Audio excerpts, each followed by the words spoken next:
दोस्तों, मेरा नाम संध्या है और मैं एक गरीब परिवार से हूँ।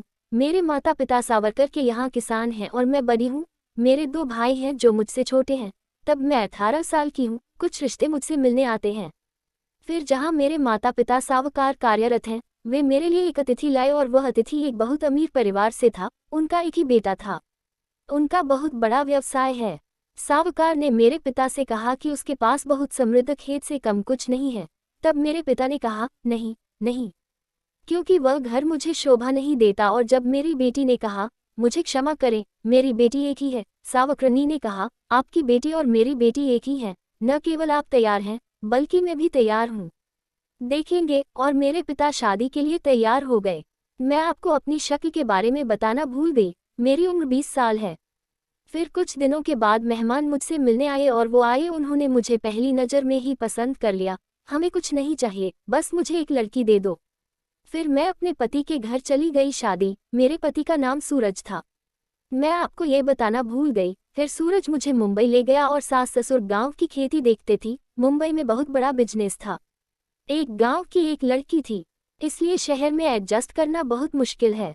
एक बहुत बड़ा बंगला था और उस बंगले में एक नौकर काफी समय से रहता था।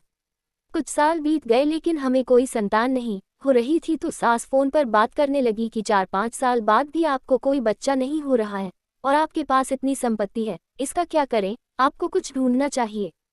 मेरा मतलब है, मेरी सास सूरज की दूसरी शादी कराना चाहती थी, क्योंकि मुझे कोई बच्चा नहीं थे। लेकिन सूरज मुझसे इतना प्यार करता था कि उसके लिए मुझे छोड़कर दूसरी शादी करना बहुत मुश्किल था। क्या हम इसे अस्पताल में दिखाएंगे? अगर हम इसे उन लोगों को दिखाते हैं जिनके बच्चे नहीं हो रहे हैं, तो हम इसे आजमाएं। फिर सूरज तैयार हो गया और हम सुबह तैयार होकर अस्पताल गए। अस्पताल में हमारी मुलाकात एक मैडम और डॉक्टर से हुई। हम दोनों की जांच की और कहा कि जब तक ऐसा हो, चिंता मत करना।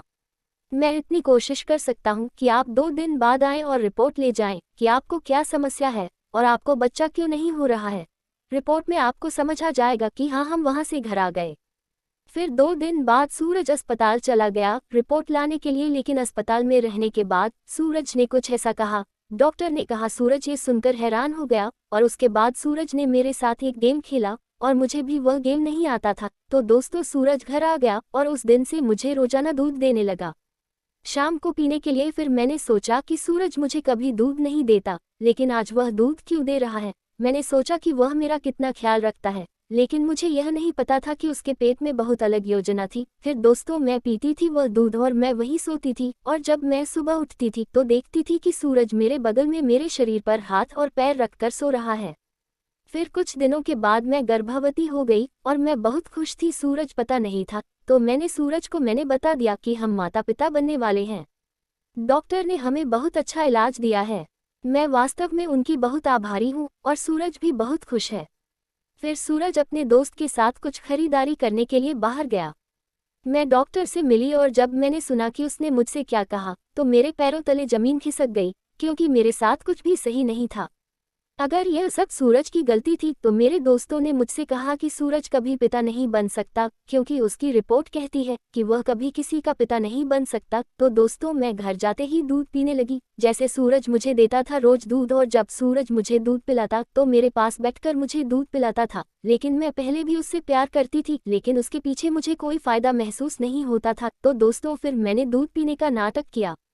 मैंने सूरज को दिखाया कि मैंने वह दूध पिया है। लेकिन मैं आप लोगों को ये बताना भूल गई कि जब वह हमारे घर में नौकर था तो वह बहुत सुंदर था, बहुत सुंदर। लेकिन उसने मुझे किसी भी बुरी नज़र से नहीं देखा और न ही मैंने उसे उस तरह से देखा। लेकिन सूरज ने उस नौकर का फायदा उठाया और मेरे साथ बहुत अच्छा व्यवहार किया। तो दोस्तों, मैंने दूध पीने के बाद सोने का नाटक किया और थोड़ी देर बाद सूरज चला गया, बाहर आया और कमरे में दाखिल हुआ।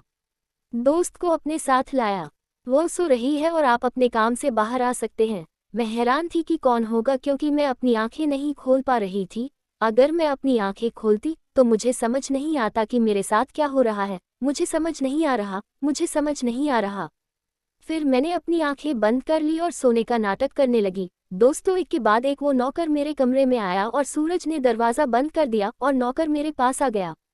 मैंने अपना शरीर बिस्तर से हटा लिया और वह धीरे धीरे साड़ी उतारने की कोशिश कर रहा था। तभी अचानक मैं उठ गई और आप साड़ी उतार रहे थे। तुम आज मेरे साथ ऐसा क्या कर रहे हो? आज मेरे साथ ऐसा करके तुम्हें क्या मिलने वाला है? और सूरज मेरा पति है, तुम नहीं हो। और वो कहता है कि मैं तुम्हें रात दे रहा हूँ। ये नाटक कब तक चल रहा है? कृपया मुझे बताओ। मैं सब समझती हूँ, इसके पीछे क्या उद्देश्य है कि सूरज कभी पाप नहीं हो सकता।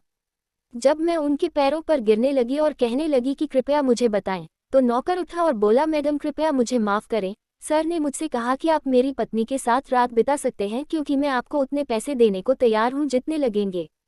और धमकी दी कि अगर तुम मेरा काम नहीं करोगी तो तुम्हें इस शहर में कहीं भी नौकरी नहीं मिलेगी। तो मैडम मुझे सुनना पड़ा साहब की नौकरी, क्योंकि मैं गरीब हूँ।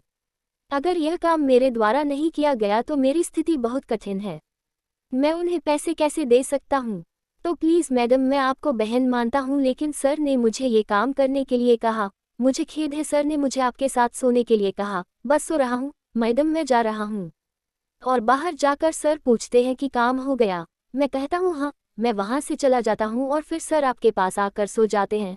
ठीक है, सर से कुछ मत कहना, आप सिर्फ इतना कह सकते हैं कि काम हो गया। ठीक है मैडम। इसीलिए नौकर घर से है। वो कमरे से बाहर चला गया। फिर सुबह हुई, मैं उठा और सूरज के बारे में सोचा कि सूरज जो हर शाम मेरे साथ सोता है, जब वह मुझसे मिला तो मुझे डॉक्टर की सारी बातें समझ आ गईं। और उन्होंने मुझे सब सच सच बता दिया। अब मैं गर्भवती नहीं होना चाहती, मैं गर्भपात करवाने जा रही हूँ। मैं कहने लगी, सूरज तुमने मेरा गलत फ़ायदा उठाया है। फिर सूरज मुझसे गिड़गिड़ाने लगा कि प्लीज़ मुझे माफ़ कर दो, क्योंकि अगर समाज को पता चल गया कि मैं अपनी इज्जत के लिए बच्चा पैदा नहीं कर रहा हूँ तो मैं कहीं और का नहीं रहूँगा। मेरे पास मरना ही एकमात्र विकल्प है। लेकिन मैंने सोचा कि हम किसी और से बच्चा पैदा कर लेंगे, वर्तमान पता लागू नहीं किया जा सकता। तब मैंने यह बात नौकर को बताई और आप उससे गर्भवती हो गई। आप बहुत खुश हुई और मेरी इज्जत भी बनी रही। मैं सोचता था कि जब हमारा बच्चा हुआ तो हमारी जाति का दीपक बन गया, क्योंकि मुझे लगा कि मेरी इज्जत ढक गई। लेकिन मैंने कभी नहीं सोचा था कि आप इस बात को समझेंगे। मैं आपसे माफ़ी मांगता हूँ। जब डॉक्टर ने मुझे ये बताया तो कृपया मुझे क्षमा करें। मैं बहुत हैरान हूँ कि मैं तुम्हारे साथ ऐसा नहीं करना चाहती थी, लेकिन मुझे सूरज की यह बात बहुत बुरी लगी कि मेरे पास कोई और विकल्प नहीं था, और दूसरी बात कि उसने मेरा फ़ायदा उठाया। मुझे क्या करना चाहिए और क्या नहीं करना चाहिए? तो दोस्तों, मुझे कमेंट बॉक्स में बताएं कि मैं क्या करता हूँ और क्या नहीं। तब तक मैं आपका इंतज़ार कर रहा हूँ। धन्यवाद दोस्तों। तो दोस्तों, आपको आज की कहानी कैसी लगी मुझे कमेंट बॉक्स में ज़रूर बताएं। अगर वीडियो पसंद आए तो लाइक करें, शेयर करें और चैनल को सब्सक्राइब करें। लेकिन नए वीडियो में हमें देखना ना भूलें। धन्यवाद।